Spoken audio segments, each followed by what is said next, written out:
an attack on the latter, while he represents this attack as a further development of Marxian doctrine. On this account, we must, unconcerned by its outer forms, pick out the sheathed kernel of Bernstein's theory. This is a matter of urgent necessity for the broad layers of the industrial proletariat in our party. No coarser insult, no baser aspersion can be thrown against the workers than the remarks, "Theocratic controversies are only for academicians." Some time ago, Lassalle said, "Only when science and the workers, these opposite poles of society, become one, will they crush in their arms of steel all obstacles to culture."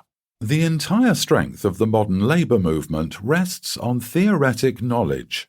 But doubly important is this knowledge for the workers in the present case, because it is precisely they and their influence in the movement that are in the balance here. It is their skin that is being brought to market. The opportunist theory in the party, the theory formulated by Bernstein, is nothing else than an unconscious attempt to assure predominance to the petty bourgeois elements that have entered our party, to change the policy and aims of our party in their direction. The question of reform or revolution, of the final goal and the movement, is basically in another form but the question of the petty bourgeois or proletarian character of the labour movement. It is, therefore, in the interest of the proletarian mass of the party to become acquainted, actively and in detail, with the present theoretic knowledge. Remains the privilege of a handful of academicians in the party. The latter will face the danger of going astray. Only when the great mass of workers take the keen and dependable weapons of scientific socialism in their own hands will all the petty bourgeois inclinations, all the opportunistic currents, come to naught. The movement will then find itself on sure and firm ground. Quantity will do it. Rosa Luxemburg. Part 1. Chapter 1. The Opportunist Method.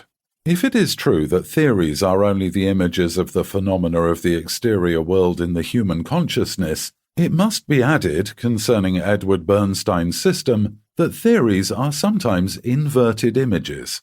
Think of a theory of instituting socialism by means of social reforms in the face of the complete stagnation of the reform movement in Germany. Think of a theory of trade union control. Consider the theory of winning a majority in Parliament, after the revision of the Constitution of Saxony and in view of the most recent attempts against universal suffrage. However, the pivotal point of Bernstein's system is not located in his conception of the practical tasks of the social democracy.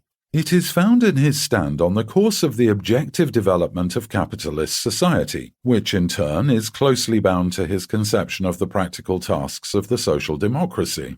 According to Bernstein, a general decline of capitalism seems to be increasingly improbable because, on the one hand, capitalism shows a greater capacity of adaptation, and on the other hand, capitalist production becomes more and more varied. The capacity of capitalism to adapt itself, says Bernstein, is manifested first in the disappearance of general crises, resulting from the development of the credit system, employers' organizations, wider means of communication and informational services. It shows itself secondly in the tenacity of the middle classes, which hails from the growing differentiation of the branches of production and the elevation of vast layers of the proletariat to the level of the middle class. It is furthermore proved, argues Bernstein, by the amelioration of the economic and political situation of the proletariat as a result of its trade union activity.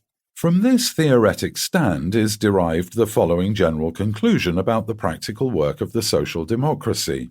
The latter must not direct its daily activity toward the conquest of political power, but toward the betterment of the condition of the working class within the existing order.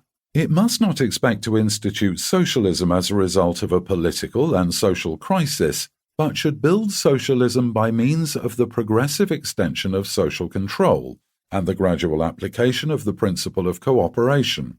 Bernstein himself sees nothing new in his theories. On the contrary, he believes them to be in agreement with certain declarations of Marx and Engels.